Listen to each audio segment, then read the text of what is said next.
नमस्कार दोस्तों, आपके अपने चैनल जीके हिंदी वाला में आपका स्वागत है। तो इसमें कराते हैं क्वेश्चन नंबर पहला शुरू करते हैं।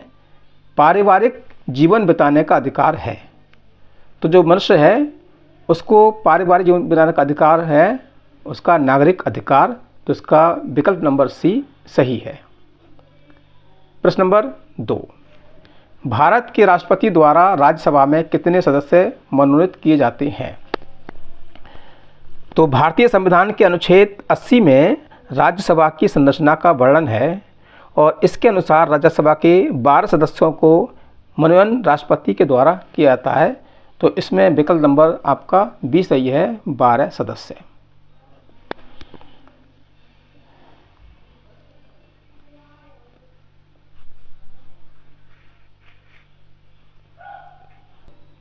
प्रश्न नंबर 3, संघीय प्रणाली का पहला प्रस्ताव भारत सरकार अधिनियम द्वारा किया गया था। तो पहला प्रस्ताव कब किया था ये देखते हैं। विकल्प नंबर ए है 1909, विकल्प 2 यानी बी 1919 और विकल्प सी है 1935 और विकल्प डी है उपयुक्त में से कोई नहीं। तो इसका विकल्प नंबर सी सही है, 1935, क्योंकि 1935 में संघीय प्रणाली का पहला प्रस्ताव भारत सरकार के द्वारा पारित किया गया था। प्रश्न नंबर 4 है, केंद्र में पहली गैर कांग्रेस सरकार किस वर्ष बनी थी? तो केंद्र में पहली गैर कांग्रेस सरकार का गठन वर्ष 1977 में उस समय हुआ था जब 1975 के आपातकाल के बाद मार्च 1977 में कराए गए लोकसभा में कांग्रेस को करारी हार का सामना करना पड़ा और तब सब 1977 में पहली बार गैर कांग्रेस सरकार केंद्र में बनी थी। इसका विकल्प नंबर ए सही है। प्रश्न नंबर 5,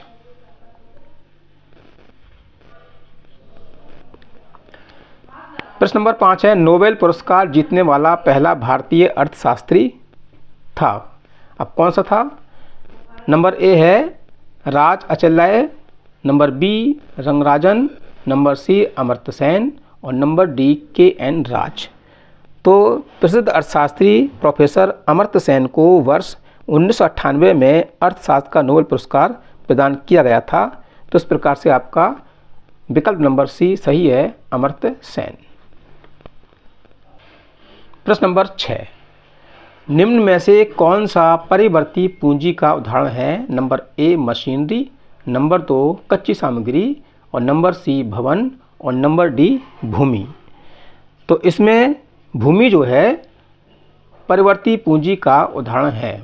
नंबर डी आपका विकल्प सही है। प्रश्न नंबर 7, किसी फर्म का मुख्य उद्देश्य होता है। जो फर्म होती है तो फर्म का मुख्य उद्देश्य होता है नंबर ए निवेश को अधिकतम करना, नंबर बी उत्पादन को अधिकतम करना, नंबर सी लाभ को अधिकतम करना और नंबर डी रोजगार को अधिकतम करना। तो किसी भी फर्म का जो मुख्य उद्देश्य होता है वो लाभ को अधिकतम करना, क्योंकि उनका उद्देश्य होता है अधिक से अधिक लाभ कमाना। तो इसका विकल्प नंबर सी सही है आपका, लाभ को अधिकतम करना। प्रश्न नंबर 8 है, बॉम्बे स्टॉक एक्सचेंज स्थित है। अभी देखेंगे बॉम्बे स्टॉक एक्सचेंज कहाँ पर स्थित है। तो मुंबई शेयर बाजार जिसे कहते हैं बॉम्बे स्टॉक एक्सचेंज, मुंबई में दयाल स्ट्रीट में अव्यवस्थित है, यानी इसको स्थापित किया गया है तथा कभी कभी इस बम्बई स्टॉक एक्सचेंज को दलाल स्ट्रीट उपनाम से भी लोग को संबोधित किया जाता है। तो इसका प्रश्न नंबर बी आपका सही है, दलाल स्ट्रीट में कभी कभी इसको दलाल स्ट्रीट भी संबोधित किए जाते हैं। अब है नंबर 9। तो प्रश्न नंबर 9 में मद्रास में भारतीय राष्ट्रीय कांग्रेस के तीसरे अधिवेशन की अध्यक्षता किसने की थी? भारतीय राष्ट्रीय कांग्रेस का तीसरा अधिवेशन 1887 में मद्रास के बहरुद्दीन तैयबी को अध्यक्षता में संपन्न हुआ था।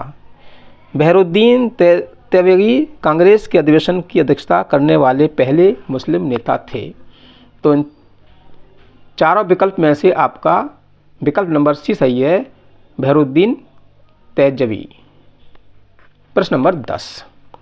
अब प्रश्न नंबर 10 है, हर्षवर्धन की मृत्यु कब हुई थी? तो हर्षवर्धन की मृत्यु हुई थी 647 ईस्वी में। तो आपका विकल्प नंबर ए सही है, 647 ईस्वी में। प्रश्न नंबर 11, शिवाजी के धार्मिक गुरु निम्न में से कौन थे? ए ज्ञानदेव, बी तुकाराम, सी रामदास और डी एकनाथ। तो शिवाजी के गुरु कौरदेव थे, लेकिन आध्यात्मिक क्षेत्र में शिवाजी के आचरण पर गुरु रामदास का अत्यधिक प्रभाव पड़ा, इसीलिए उनके धार्मिक गुरु थे रामदास। तो आपका ये विकल्प नंबर सी सही है, रामदास। प्रश्न नंबर 12 चलते हैं। निम्न में से कौन सा स्टील संयंत्र भारत में 1965 में पश्चिमी जर्मनी के सहयोग से शुरू हुआ था? तो ये 4 विकल्प हैं। विकल्प नंबर 1 है जमशेदपुर टाटा स्टील संयंत्र, विकल्प नंबर बी बोकारो स्टील संयंत्र, विकल्प नंबर सी दुर्गापुर स्टील संयंत्र और विकल्प नंबर डी राउरकेला स्टील संयंत्र। तो उड़ीसा के राउरकेला में भारतीय इस्पात प्राधिकरण लिमिटेड के अधीन इस्पात संयंत्र की स्थापना जर्मनी के सहयोग से की गई थी। तो इसका जो विकल्प से है आपका राउरकेला स्टील संयंत्र, विकल्प नंबर डी आपका सही है। अब आता है आपका प्रश्न नंबर 13। किसी क्षेत्र में पेड़ों के उगने के लिए अपेक्षित न्यूनतम तापमान है? तो पेड़ों को उगने के लिए कम से कम तापमान होना चाहिए 10 डिग्री सेल्सियस, जिसमें आपका विकल्प नंबर ए सही है, 10 डिग्री सेल्सियस। अब करते हैं प्रश्न नंबर 14। तो प्रश्न नंबर 14 है, भारत में विशालतम लैगून निम्न में से कौन सा है? तो भारत में विशालतम लैगून उड़ीसा में स्थित चिल्का झील है। खारे पानी की इस झील की लंबाई 65 किलोमीटर और चौड़ाई 8 से 20 किलोमीटर है और इसकी गहराई लगभग 2 मीटर है। तो इसका विकल्प नंबर बी आपका सही है, चिल्का लैगून। प्रश्न नंबर 15। प्रश्न नंबर 15 है, निम्न में से कौन सा स्थान कॉपर खनन से संबंधित है? तो नंबर ए है कोलार, नंबर बी है खेतड़ी, नंबर 3 है गया और नंबर डी है मयूरभंज।